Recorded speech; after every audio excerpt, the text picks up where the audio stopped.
All right, hey, so welcome back. So we're trying something new here at Big Condo. Well, really, we're bringing back something old. We used to do a thing we call Movie Squad. I kind of missed that, where we had a couple of people just waxing on lyrically about old films and favorite films and everything like that. It was a whole gang of us and everything. Who knows? This might grow and everything once again. But I only found one person out of many that was a big enough film fan that I felt, hey, look, we gotta try this. We gotta give it a go. So I'm Chase, and I'm joined here by Nadine. What's up, Nadine? Hi, are you okay, Chase? I'm good. I'm good, Nadine. You know what I mean? I'm excited. I'm excited. I mean, we tried a little bit of planning. We figured we could swim around the ideas, talking about old films because like we both kind of like related to that, and then we see where we go. We don't even have a name for this show, but like either way is right now we're just fans. Yeah, fans. We're like what do we call us? Maybe like '80s fans or something like that. Do you know what I mean? Movie fans, proper movie fans, not like modern movie fans because there isn't no good modern movies, I'm sorry to say. Not one where I could say, oh, please go and watch that and I'd want to watch it again. You know what? This see, I told you we're gonna swim. Because you hit the nail on the head. I mean, right now, first of all, I'm a mad comic fan. So of course I love our superhero renaissance Yeah. that we're in. Our 10 or more years of Marvel and everything like that. But it does make me miss when I used to go to the movies every weekend, no matter what was out, Yeah. and just watch a movie. We don't see a movie anymore, do we? No? Not even on Netflix. No, not even a... Okay, Things is the closest that's a I'll TV get. show. Well, it's a TV show, but it's a good TV. It's based around the way the films used to be. All right, let me see if you remember this one. Do you remember a movie called I think it was called The Final Embrace No? or The Deadly Embrace? Well, this was like when you go to the pictures and they had these big show cards, these posters, and it was like two people like hanging from something and everything, like a cliff, and everything. But my point is that, see, I go in there and I watch that movie. Yeah. Not really fully understand what about, or airport. Just a plane, Yeah, right? And yeah. then we just loved airport so much that we had to see Airport 34, Airport 80, Airport 94. You know what I mean? But when you say that was the actor though, so for me back then, for example, like certain actors, I knew if I was watching like, I'm trying Burt to think. Lancaster. Yeah, for example, if you knew he was in it, you knew the film was going to be good, but you can't guarantee that now. No, because George Kennedy was in everything. And I remember the movie posters used to be, you must remember these movie posters, where it would always have the squares underneath Yeah. the names, and they'll have the picture of the actors that are in it. So that may give you some faith. Steve McQueen is in this. All right. Yeah, But no. I mean, but it still was like, we watched the movie just for the enjoyment of watching a film. And back then, that's why we like being in that era, is because it was all about like the drama, the story, the characters. But now it's all about the special effects. Yeah. And it's all about the what we call the bells and the whistles that add up to nothing. The sounds of fury or the sounds of silence. So like so basically what that means is that we're gonna go really far back for this first one. Go on. Well, you know where we're Oh, going. right, sorry, attitude. Forgot. It's only been 2 minutes. It's only been 2 minutes. I've already forgot. Like you gonna say something. Oh, no, literally. It's a Wonderful Life. Yeah, it's a wonderful life. One of the Oh my best. God. Sorry, Chase. I told you what I'm like. But it's one of the best movies. Well, it's my favourite. It's my all-time. And if someone said, watch it, Number one. mine too. I rewatch it every Christmas. And not I the don't coloured even care about version. Christmas. Not even the coloured version, no. I Okay, don't no, like no, the coloured no, version. no, It has to be black and white. Yes, but I don't even care about Christmas. That's just like if it's on, because it's on. Like sometimes it's on every channel, or a thing like that. But basically, this is how you get a testament of a good movie. It's 3 hours or more. Yeah. That no matter if it's on, like you're flicking channels and stuff like that, as you do, and it's on, you'll sit down and watch it. Yeah. Because you know where you are, Yeah. and you completely just immersed in the world, and it doesn't matter that you know what's going to happen at the end. right? No, because you see No. something different all the time. Yeah, but it's the emotion. And I mean, like you can't get emotion anymore in the film. No, you Do you know what I don't. mean? I mean, horror films don't scare. Do you No. know what I mean? So, like in that aspect, with It's a Wonderful Life, it's a fantastic emotion. So I remember when I was talking to you about it, and I said to you, like, well, my favorite thing about this film, Jimmy Stewart, is that it's about one man making a difference without realizing he's making Yeah. right? Like, who isn't that person that just walks through their life like, I want something else, right? His eyes are always left, right? Yeah. He's got tunnel vision in the other direction, right? Not straight. It doesn't matter if he's got a loving wife, he's got great kids, he's got a good job, he's got friends. He doesn't notice any of that, right? I want something else. Who is dissatisfied in their life? But didn't you feel like, remember, he each chose to take on these responsibilities because he wasn't. Did He he? took it on for other people because his brother was Yeah, I supposed know, to but he originally. didn't choose that.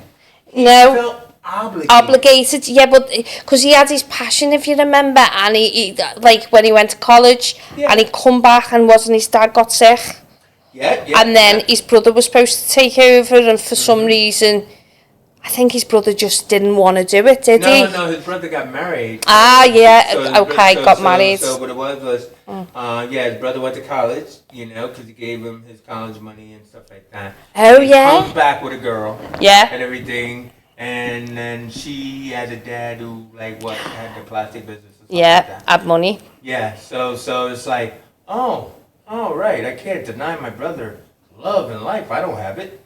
Like, I'm just going to do the job he didn't want to do. I'll just take it on the chin No. and everything. But when people needed something, well, I'll do it. Like the big scene when Potter tries to close the bank and stuff like that. Oh, yeah, and yeah. everybody comes running in. Hey, look, bank's closed. I need my money. You got my money, so give me my money. And it's like, well, it's not all here. It's what everybody. And no, you got my money here, bro. Yeah, I want that. I know that scene. So, and it's horrible because you just think in that situation, what would you do? And obviously, Yeah, he 'cause you didn't gotta have money. You got to remember too. It's like 47, so it wasn't too far after the Depression, Oh yeah. right? So you gotta. Hey, that's sometimes where the movie is other times. So people like if they thought they were gonna have the money, they knew what it was to starve. So So it was dangerous times, really, to yeah. owe people money. But then the thing about it is that like he was gonna get married. He saves his money. He's like a squirrel. Yeah. You know what I mean? Saves his money, and they had like about $1,000 and everything like that. And as he was saying, we're gonna see the world. We're gonna do all this. Yeah. And he's finally, I'm gonna get my dream. And he gives it away. Well, his wife does. Yeah. And, But then he's willing to do it. but he's willing to do it. willing to do it. And let's be honest, you normally pick your partner, by the way. And she was the perfect. same as him. She was homely. She was a little bit rebellious with She, Donna Reed. I mean, she was cute. You know what? I gotta tell you, it gives me a lump in my throat every time I think about their wedding night scene. Oh yeah. Is it the wedding night? Yeah. It's the way they go to the house. Yeah. When Yeah. he comes to the house and she's got it all set up, and And they haven't got nothing. Yeah, but she says, "Welcome home, Mr. Bailey." Yeah, everything like I that. love that. Yeah, because I love that because they literally didn't have nothing, but she was making that at home with what they had. That was because if they must have got money because the house, later on in the film. So, but originally, Well, no, because he does work. So I mean, like he is able to put things in, but it's just that he's not able to keep it. yeah, that's You know what I mean? yeah, He's not able to keep it, but he get these in. But then he also, what was also important is that he had friends where Yeah. you know how you have your loyal friends, like your pack. Right? Yeah. And what was great is we saw them grow up. So the same kids, yeah, right, that he's running around with as the kids in the beginning are the adults that he's running around with. So like Bert and Ernie, Yeah. Sesame Street.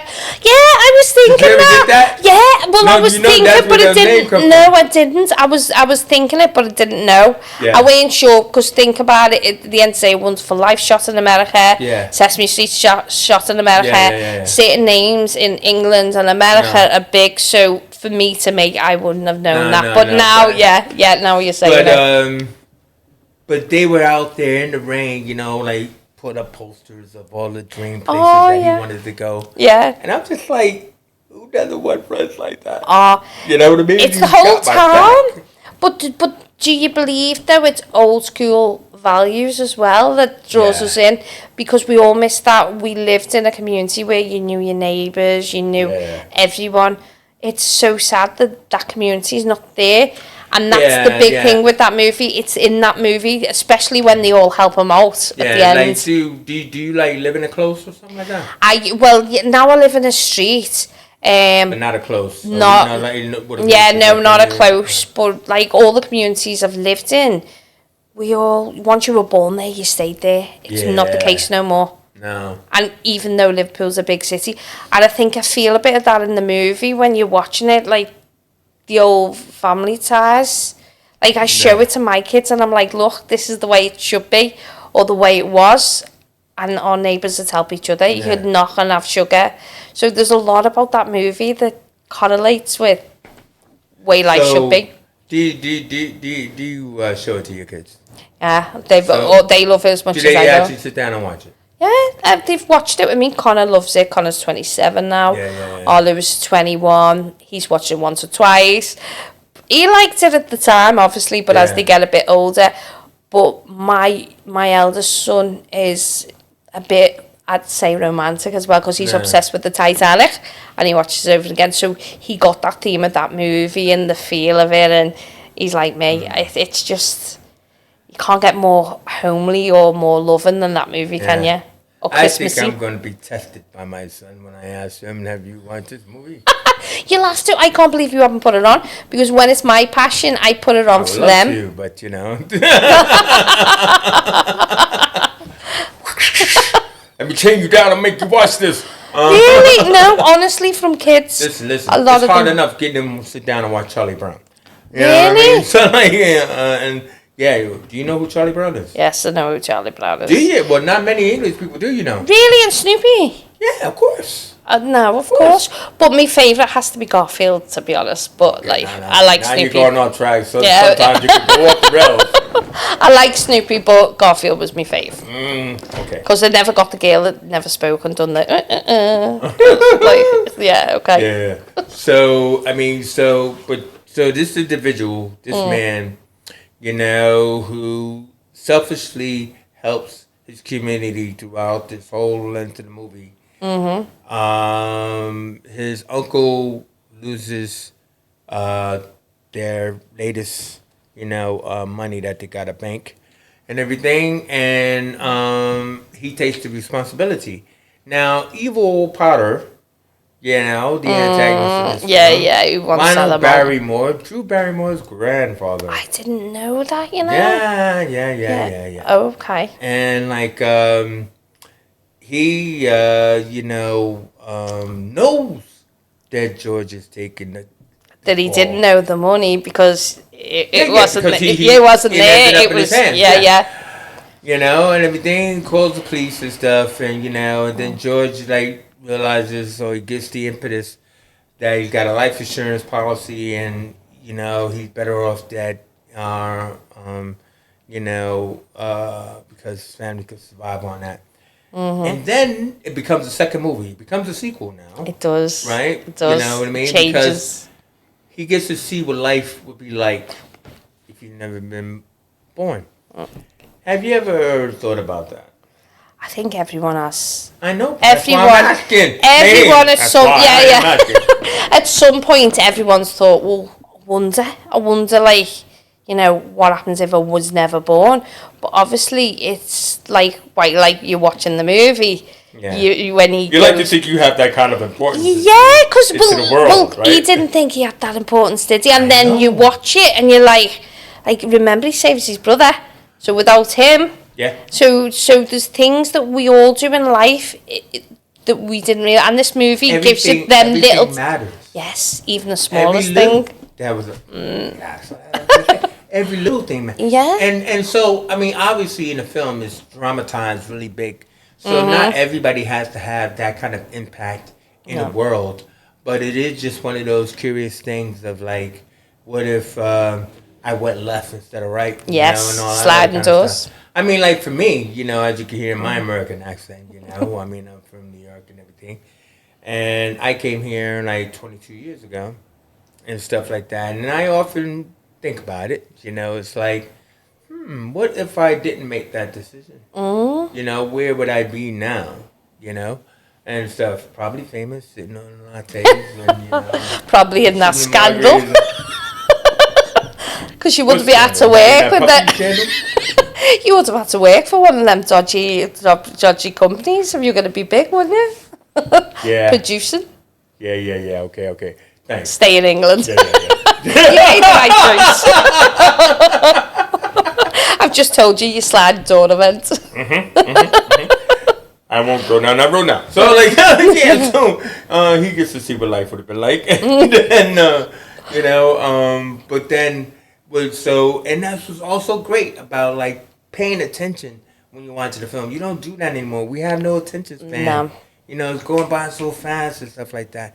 I love a good film where you could just sit down and go through that roller coaster of emotions. It's like, or you could just like, oh, I gotta pick up on this. I gotta remember that.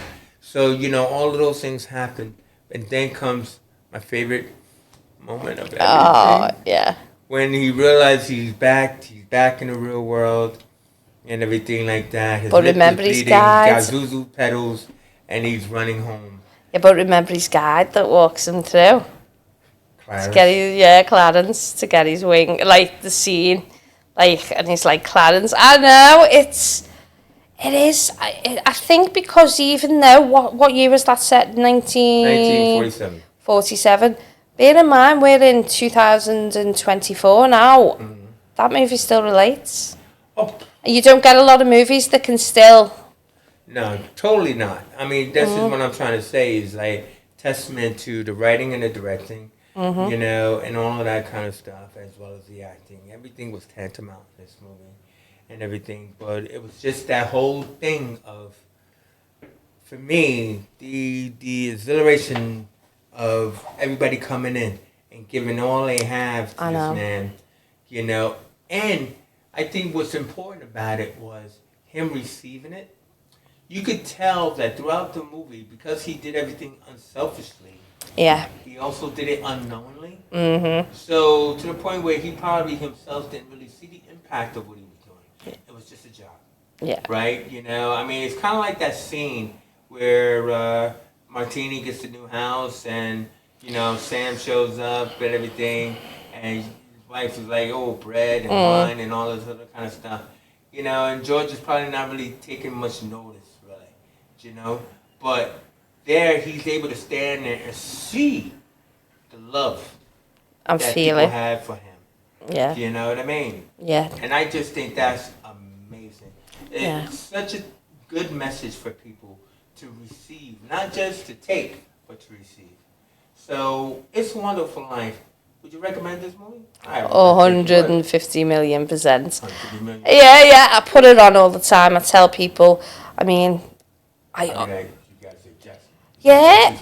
No, honestly, like the fact that I could put it on, I think Connor, when he first put it on, was 10, and he loved it, and my youngest son did as well. It just says that it still works. I mean, the black and white bit thrown them off a bit, to be honest. It's did. film noir as well, but I don't know why people have this thing about black and white and color. Because especially now we're in this Technicolor, extreme digital world now and everything like that. I mean, how freakery is that? Yeah. Madness. So anyway, so then basically, in looking, like throughout the different films, we both seem to have a love of horror films, and obviously, when we talk about horror, there are two types of horror. There's the suspense, You know, they usually came down from Hitchcock and gone into Yeah. all of that other kind of stuff, the film noir and everything. But then there is the 80s. Oh my God, yeah. The blood and the slashers and all that kind But it of stuff. wasn't gruesome though, was it? Not like today. Yeah, it was. Well, when you say gruesome, Not like today. look at Saw. Look at Saw next my to God, I don't watch it's Saw too. now. No, it's that's what I'm saying. It wasn't like that because I haven't. I That's can't bear 90. I would this. say Saw is 90s though.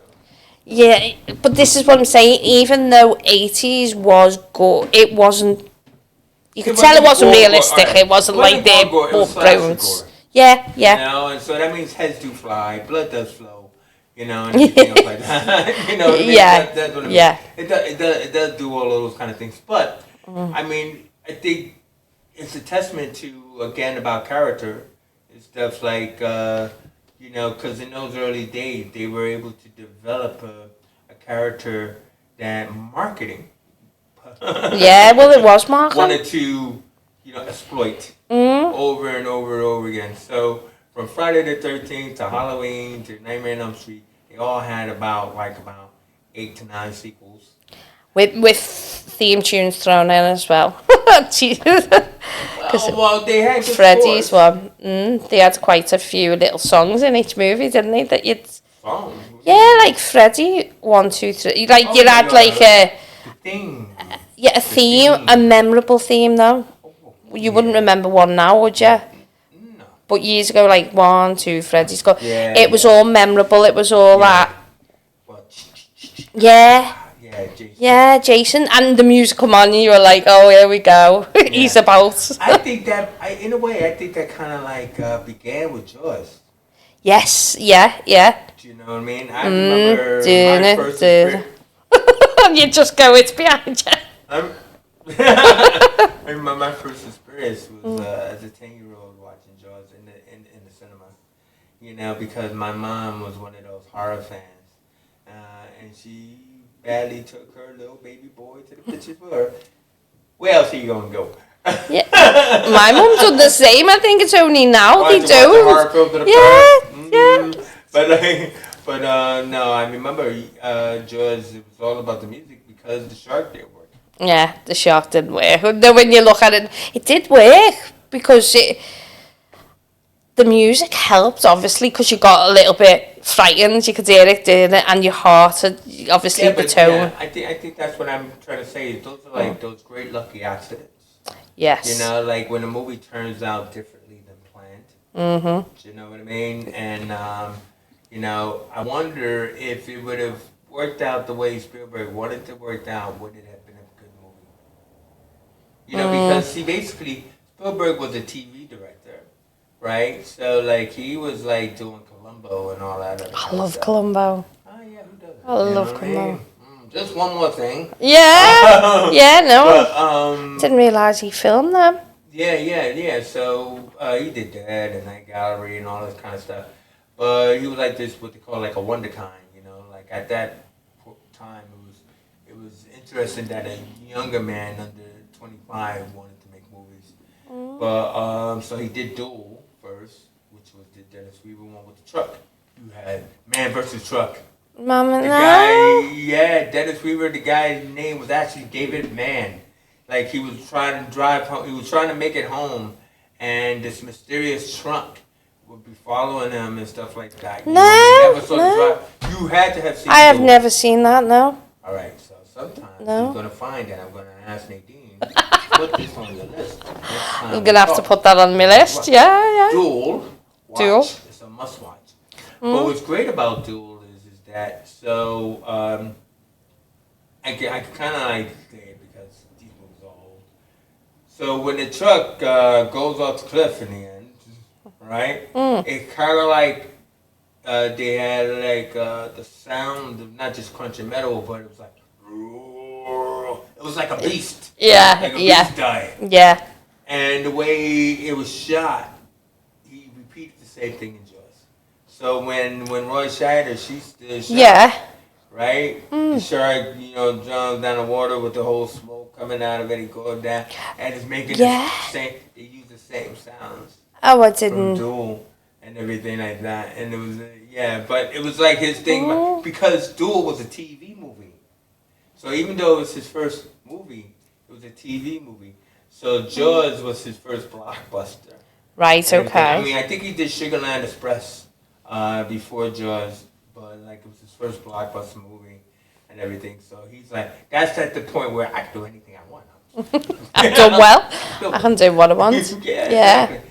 You know, but but when we were talking about, so okay, all right, well, what horror should we talk about this week?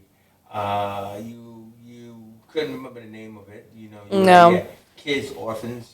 Yeah. I'm like, what? It's But it turns dyslexia. out to be, well, yeah, whatever. That's what I'm Turns out like. to be one of the many of Yeah. the Nightmare on Elm Street, Yeah. which happens to be my actual favorite version of Nightmare on Elm Street, It is a good which one. is the third one. You thought it was the eighth one. That's it. There was that many. You lose track, let's be honest. How Oh, many Dream was there? Warriors. Which? The Dream Warriors, yeah. It's called Dream Warriors. No, I thought you were saying, like, there was so many warriors. I was like, what? 3 warriors, and I was thinking, no, there wasn't. There was more. 20 years. So yeah, Nightmare 3, Dream Warriors, which is one of my favorites because again it tapped into my whole love of superheroes. I think. Yeah. It's like these they were in like a mental ward and stuff like that, but they were. It's kind of like that thing about autism now. Like where people are looking at neurodiversity and saying like, there's another way you could look at this. You could look at it like a superpower, right? As opposed to taking it on board as a negative. Like, Yes. they're trying to change the wording around mental health and everything. Instead of taking it on board as a negative, which is what people are often do. If you're autistic, it's like, oh, you're autistic or whatever. But now it's kind of like, well, wait a minute, I could do a lot of different things being autistic, I mean, I think differently. I use my left brain differently. I can do different stuff. So in this case, these kids who were suffering from mental health, they can actually tap into their super cells Yeah. and everything like that. I guess is a good way of saying it. Yeah, and the way they work together as well. Yeah. The way they work together and the way it just proves to you, like back then we didn't think about mental health or having like autism or dyslexia or anything as being an ability. Yeah. And that's what this movie sort of shows you, isn't it? These kids. Now you said then it was a mental institute. I thought it was a foster home. Yeah. Yeah, I like. Yeah, because that Nurse Ratchet woman, remember? yeah, but like how the foster home used to be, like the foster care system, like. It wasn't that bad, maybe. Oh, I don't know, I don't know. Who knows? But Doctor. yeah, nurse. No, I know they were on medication because they weren't sleeping. But as I say, it was a while. But the thing that I remember is exactly what you said there. Just that they were really at the lowest of the low, and yeah, when they band together, well. Shall I spoil it for them what they actually are capable of doing and no adult did. Yeah. Well, at the end, didn't they? They were the ones, like, out of all the Freddys where they actually combated Freddy. They got together, they fell asleep at the same time. Didn't they set an alarm or something? So they knew the exact time and they all banded together to... Yeah. So it was kind of like, this sleep drug, whatever, that put them to sleep and they wouldn't even know they were asleep because it's kind of like how REM sleep is. Yeah. Like when you're in the dream, like you're moving about and all that other kind of stuff. Or sleepwalking, where people say you don't even know you're sleepwalking. So they did that in a really like clever way. Of this is that like they're like, oh, this is not gonna work and everything, and then they realize, oh, wait a minute, hold on, and they realized they were actually in the dream world and stuff. And also, I think what's important is that at the third one, they brought back the girl from the original. Which has a Langan cap. Yeah. And so because I guess what's weird is like when they did the sequel, because like I said, they did all these sequels. Freddy's Revenge was kind of like terrible, and unmentionable really. But I think like they didn't know what they were doing. Like the first one was so great. Yeah. You know, it was that so was- horrifying. Yeah, but that's because no, we weren't expecting that, though, were we? Exactly. Like, It's kind of like dream monster kind Yeah. of thing like that. It was so great that I don't know if they were trying to be funny or whatever they were trying to do with it, but it was like a misfire. I mean, the So then- story behind Freddy Krueger, though, as well, when it comes out, I don't know what episode, when we get the backstory of how Freddy Krueger become Freddy Krueger. They always gave us a backstory, but it was kind of like they kept expanding upon it. Like I think in this one, his mom was a nun. Yeah, but Who was trapped in the asylum with 1,000 maniacs. So he became a child of 1,000 maniacs. yes, yeah, and each everything bit. like that, you know. So he already had that going for him. But then when he grew up, he became a child molester. Yeah. And then the town then kind of like came after him. So it was kind of like, you know, it was this mob mentality against him that was supposed to be the source of his rage and revenge. So now I'm going to take your children because, you know. I know, can but have why power. did they think about in your dreams, though? Like, Why did they think about these things? why did he become in their dreams? So why didn't he become, you know, like a poltergeist that could kill them? Like, the whole theory behind it's like amazing how someone's created that character. Because he can only kill you in your dreams. He's only real in your dreams. Which I mean, you I don't think look at they it. try to explain that in Dream Child and Dream Master, which are horrible. You know, I think they tried to give it some logic to it, and it's like, please don't.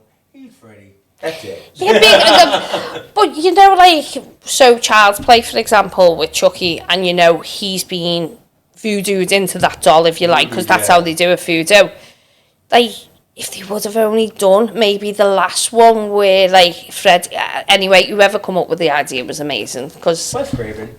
Wes Craven. I forgot. But that's the thing. It's like they kept trying to describe it. It's like your need to know. They kept doing like the new beginning again. Yeah, and just ruining it. Yeah, you know, Jason vs. Freddy, and then it was crazy. But Dream Warriors itself was really good because, like you just said, instead of him going after helpless kids like he did in the first one, Yeah. and in the second one, these kids could fight back. They fought back. You know, but they still lost. You know, that was the thing. So it's like I didn't know exactly what they were trying to say because like it still was Freddy's movie. So you know, even though he always gets knocked back to the dream dimension, it's like, oh, I will be back.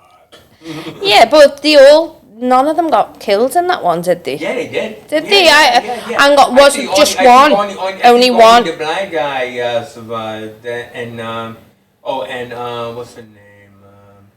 The girl, Arquette. Sure, Arquette. I think her name. Yeah. You survived. Who played the medium in the TV show? And anyway, yeah. No, Yeah. no, because I think because I was a teenager watching that back then, it gave me like must have been like it's hope or something the way they banded together.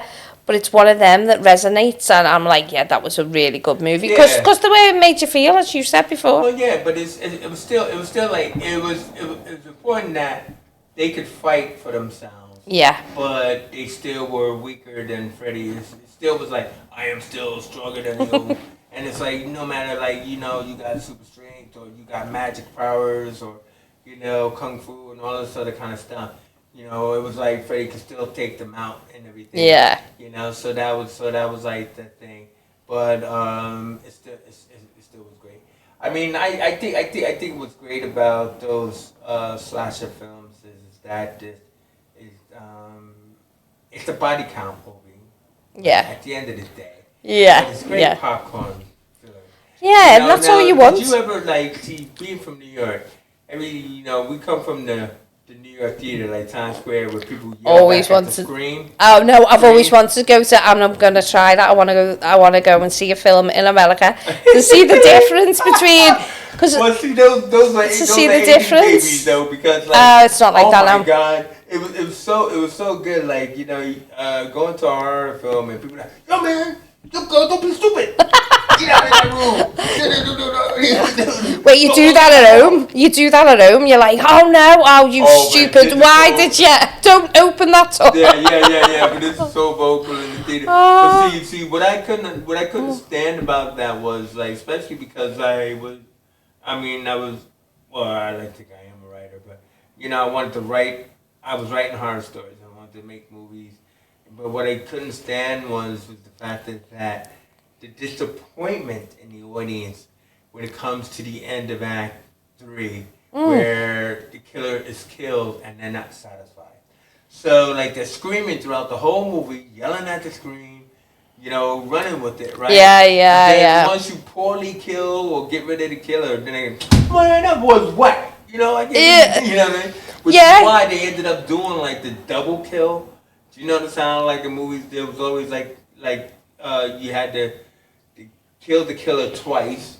And be one more violent than the next. Just so that way they had the final cathartic rush. Like Jason, who never dies, who's like constantly coming out that lake with his mask on. And you're like, he should be well dead. It was like, alright, I even take a movie like Con Air. Did you ever see Con Air? Yeah, that was good film. Oh my god. That was really good, Con Air. Especially Nicolas Cage. When he was up for Superman at the time. I didn't know that. And everything, he was up to play Superman. It was just before Snake Eyes, wasn't it? That's what ruined his career. Yeah. And but he was all buff, and everything, and going against John Malkovich, Cyrus the Virus. Yeah. But like, so even with that, like they destroy the Vegas Strip with a plague. Then they get into a fire truck, and they chase him down. Him and John Cusack chase him down. But the way they had to kill Cyrus, he's just already a bank robber, man. He's not even a slasher. But they had to go over the top with the kill. Which is what I'm trying to say, just for the audience satisfaction. So is that why they do? Because I get annoyed when that happens. I am one of them. Over the top kill? Yeah, when it's like, so say for example, Jackie Chan. Jackie Chan's fighting, and at the beginning of the scene, he can't kill the lowest baddie. Yeah. And then the end scene, he's fighting the bad baddie. And some of the movies, it's like make that make sense. This is your final. It should be like Sonic the Hedgehog, where it gets harder. Like the final boss. But it doesn't. It gets hard at the beginning. Like now, I feel like every fight scene or every scene's like there's not. Yeah, it's not that one that you're waiting for. Like in the 80s, 90s, you'd have that like Rocky Balboa fight. You'd have that big fight, wouldn't you? Yeah. Where now, I feel like they make every fight scene like just. It doesn't. I don't know. It depends on what because you got those guys like Eco-Wise, like the guy who did the raid and all that other kind of stuff. It's like when people want the violence, they want the over the top violence. So it just gets like you just said, it's just overload. Yeah. And stuff like that. Whereas take out one guy, then climb steps, take out another guy. And you want that kind of. You want a little bit of it, but if you're taking out the little baddie like that, and then you're getting to this big baddie, and you're like, well, you've just took half an hour fighting him. How are you gonna, build it up where you do one punch and he's gone like years ago, and then get to the big scene? Yeah, it's kind of like I was saying. It's like, they must have paid this guy too much. He's like, he won't just die. You only need you for a day, bro. I know, yeah. Why are we here for 5 weeks? Why are you still here? I know. Yeah. And no superpowers. Yeah, no, exactly. But, it's all good. So, I just thought that, for our last set is that we would go down the rom-com road because I thought that was really interesting because when we were having a conversation about rom-coms, we also was talking about how they don't do rom-coms like they used to. They don't. They're not as funny. They're not. Not as, it might be like who the flavor of the month is right now. Like, for example, I haven't even seen it, but There's that new one with Glenn Powell and Sydney Sweeney, who you said you didn't know. It had to be you or something like that. I haven't watched Which that. supposedly, made money, but haven't seen it. I mean, ever since Matthew McConaughey stopped making rom coms, I don't think I started. I don't think I ever looked at him. I mean, like Yeah. between him and Sandra Bullock, they were really good. But When you say rom-coms, is that more romantic rom-coms? Because you know what one stands out to me when I hear that? The Notebook. And I Yeah. don't think anything can live up. That's the romantic, Yeah. funny, sad. It's got everything in it, hasn't Ryan it? Gosling, Story. Yeah, right, Gosling. But I mean, like, but yeah, but that one killed people. That was supposedly, and I think I only saw it once, barely. But yeah, Really? rom coms. I mean, yeah, I'm sorry. Once? Yeah. No, it's so powerful, I think. No? For me, I only need to watch a rom com once. Thanks. It's the story behind it, though, where he writes all them letters and he wants her to move on, and it's listen, like, wow. I totally get you. But my favorite one would be When Harry Met Sally. Yeah, I can You know see what I that mean? because That it's would because be my favorite one because it's just like, well, I think I like that one because it's about the friends who can become, lovers. Yeah. I hate that freaking line about friends can't be lovers or yeah, I hate it because Yeah. I'm just that guy. Yeah, so I'm that guy. I'm sorry. so does that just prove it's what resonates in you in each of them movies? Because for me, the likes of that, I would have sooner watched what about Mary? Is it? There's some. So That's a because bit sick, but okay. no, There's but something it's about funny, Mary. isn't it? It is funny. When she and gets it's a that little stuff in bit, her hair. yeah, it's a little bit out there, and it's like, A little bit. Yeah. but it's funny, like it's and a lot. and the song in the prison, the Buttercup song. But yeah, but that's a good one. It is funny though. No. It's a rom com in a way. And what would you describe as a rom com? Because obviously I just like watching Yeah, well, movies. I mean, so a I'm not comedy that has a bit of romance into it. Well, that does. Obviously. I mean, you always figure it's like boy meets girl, hijinks ensue, and everything, and they get together in the end. I mean, who doesn't love that story? Everybody loves that story. It's just like a model, and you always have to figure out how do we make this so that way it's doesn't feel like the same old thing. I think they just gave up at one point, Yeah. and stopped making them because Well, what was that one with the where she's writing a magazine column, or is it him writing a magazine column? And basically, this trying to dump a man in so many days. Like- how to get a man in 8. Yeah. Is that with Matthew McConaughey? Yeah, Yeah. it's funny, and then they end up falling in love with. But I like that twist when that one come out because it was like, how do I dump him? How do I get rid of him? And then But see, the thing about it is like, see, there's Accidental. there's a common theme that happens, and I call it the run for love. yeah, I get what you mean at the end. Yeah. Well, that's The like couple is separated, and then like the guy, and it's always the guy for some reason. The guy figures, no, I want her, and then he starts walking fast. Then he starts running, and then he's running to get to the airport. Somehow he gets to the airport without a ticket, and I always think that. I think is that just an American thing? Because It's not. I feel like It's you're an not getting in impossible that thing, but it happens in the but movie. they get on the near the plane. But it's so corny. Yeah. But you gotta love it. I mean, like Crocodile Dundee, Oh yeah. where he's walking on everybody's heads in the train station, or no, but it starts off with the New Yorkers going, "Hey man, what are you doing? He wants you to." Oh no, I love all them. Oh my god! Hey, what's she trying to say? Yeah, what you trying to say, woman? I love that. No, I love. Do you know what? I miss all that. I miss a good comedy, and as you say, because you're New York, you get the Yeah, humour. but- It's like putting Scousers, isn't it, in England, and they banter. But the one that gets me, and I'm ashamed to say it, Never Been Kissed Oh yeah. with Drew Barrymore. Oh, I was remember gonna that say one? yeah, but I remember it a bit, but I would have Alright, said... let me tell you. Yeah. So we're supposed to believe that Drew Barrymore, Drew Barrymore. supposed to believe that she's never been properly kissed. Oh, right, okay. I think she puts out an article or something like that, and everything, and and then so she says, so she puts herself out there that she says, so I'm going to be standing on the pitcher's mound before the game starts, and I'm going to be waiting for whomever to come out and give me my first proper kiss. And everybody reads the story, and everybody's there in the stadium, and the baseball players waiting to play the game. And she's embarrassingly standing on the mound, and you're cringing for her because you're like, somebody show up, please.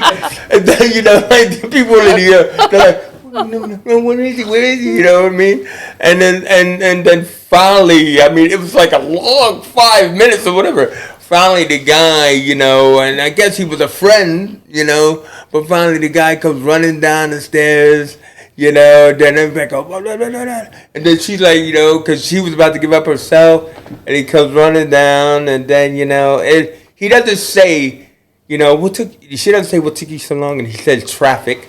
He doesn't say that. He should have. It should be like a comedy bit, like, stuck in traffic. But I mean, like, that was an excruciating one for me. But this is what I mean, is like, so yeah, I'm a bit sentimentalist. Yeah. I'm one of them who Maybe cries. you should say, what's your favorite, like, rom-com, though? I'm just saying to the audience, because, I can't be alone in this. Yeah. Okay. No, I like a good cry. I like a movie that draws my partner and everyone will say to me, you are not crying, are you? I like a movie where I'm drawn in. Yeah. And a rom-com still has to have that aspect to it. It does. Otherwise, it's a comedy like 50 Dates, for example. That's got everything you described in it. 51st Date? 51st Date, yeah. But that's got everything you describe in it. But obviously he knows from the start, well, he doesn't know straight from the start, but not long after, that she forgets. And he still, and he marries her. And bizarre. When you're watching to the end, you're like, amazing, but wow, your wife forgets you every morning. You wake up and you're after. So I just, that kind of like that reminds me of Groundhog Day. Yeah, oh god, Groundhog Day. Do you remember Bill it with Murray the and beaver? Andy McDowell. Oh my god, she's so gorgeous. But still, when he's living the same day for thousands of years and something like that, and he finally, has that morning where she's in bed with him, and it's the next day. And they're longer, and it's the same. Oh. So how did he break that? I forget how that ends. I think it was supposed to be the power of love, because I think it was supposed to be the fact that it wasn't like he was a sleazy guy, but it was supposed to be like he wasn't a nice guy. Yeah, and so he was trapped in this time loop, and he was doing everything to survive, but then he had to learn to be unselfish. Yes, because and that's so where the even animals, trying to get her, like he learned the piano for her, or he learned the ice sculpture for her, whatever. And even when it's like everything was just to sleep with her, but he had to go through thousands of years supposedly to do it. Yeah, and then when it finally happened and stuff like that. I mean, because I think there was one night where it seemed like it was going to happen, but he woke up and she wasn't there, so it didn't work. But then finally, in the end, it worked, and maybe it was because that was true love and it was true unselfishness, whatever. I don't know, but it was a great movie. I love them little. And even that it's more of a comedy, but I would say that that's kind of like in more of a rom-com kind of way. So so they do relate to rom-com, even though technically, like. You don't have to be that whole like like she's all the one sort of thing. She's all that. She's all out.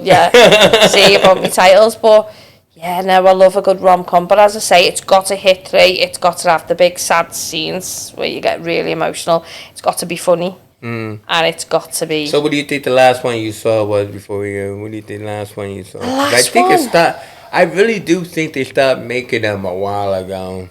Yeah, I'll be honest. As I say, the closest I could get to that recently was Mother of the Bride. But that's not really. That's what I'm saying.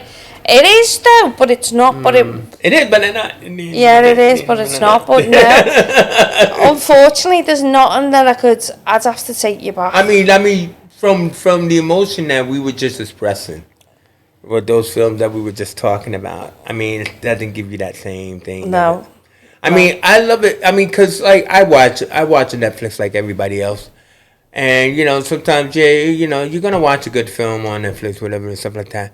But after I've watched it, it's gone. It's gone out of my head. Yeah. Or do you ever watch it and think that's got elements of this movie, or I feel like I've seen this scene in it? Like, yeah, but like I mean, it just doesn't have that magic or something like that. It just is gone. That's what I'm trying to say. Like what we were just talking about in these slew of films. That's what I'm just trying to say. Is just like, where's the magic? It has completely gone. There's nothing where there's not a sequel, is there, that you want to go and see? There's not one movie and you go, oh, I can't wait. Yeah, but that's the thing. You don't need sequels. You don't need remakes. No, I know, but they were. I'd rather go back to that original film, like Double Indemnity, or or When Harry Met Sally. Please do not make another one. You know what I mean? They make it worse if they do look at Roadhouse. It's just. Well, yeah. It's I already told you they're working on Roadhouse 2. So no. But yeah, exactly, and everything. So you know what? This has been a great conversation, Nadine. Lovely speaking to you, Chase. I mean, have you had fun? I have. I was nervous at first, but it's not too bad. You didn't look nervous. We swimmed around the pool and everything. We covered a lot of topics, and you didn't have to have any of those special skills or whatever you thought you would need. No.